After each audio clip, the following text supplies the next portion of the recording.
Loin des communiqués classiques, ce communiqué aura le mérite et la popularité d'être à la hauteur de l'indignation de nombre de Burkinabés.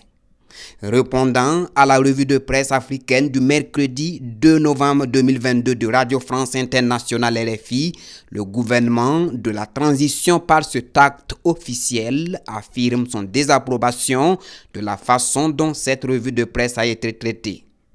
Face aux propos mensongers et sans fondement du journaliste de RFI sur le recrutement massif de VDP, le gouvernement burkinabé se dit outré et rappelle aux journalistes de RFI et de Jeune Afrique le devoir de vérité dans la relation des faits.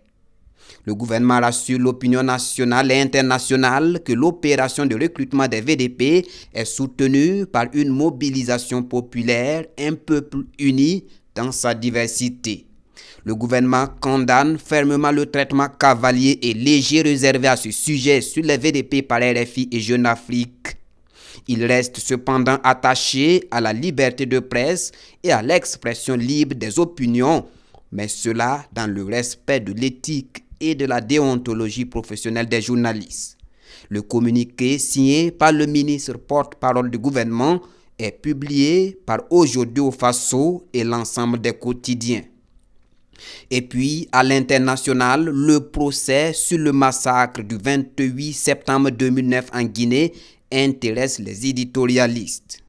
Plus d'un mois que les accusés défilent à la barre, mais s'il y a un qui retient l'avis de l'observateur Palga, c'est bien Aboubacar Sidiki Diakité dit Toumba.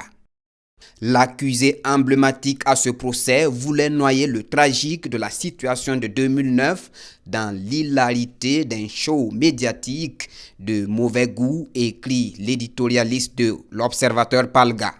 C'est un jeu de clown, regrette l'analyste, car là où on s'attendait à l'humilité dans un aveu de culpabilité, ce sont des répliques arrogantes de la part de Toumba qui est servi. Puis, il ne s'embarrasse pas de rabrouer juges et avocats. Pour le journal, s'il venait à être condamné au rendu du verdict final, ce ne serait qu'un juste retour des choses, car on ne peut pas massacrer ou aider à massacrer plus de 100 manifestants pacifiques et s'en tirer à bon compte en faisant le clown amnésique devant les caméras de télévision.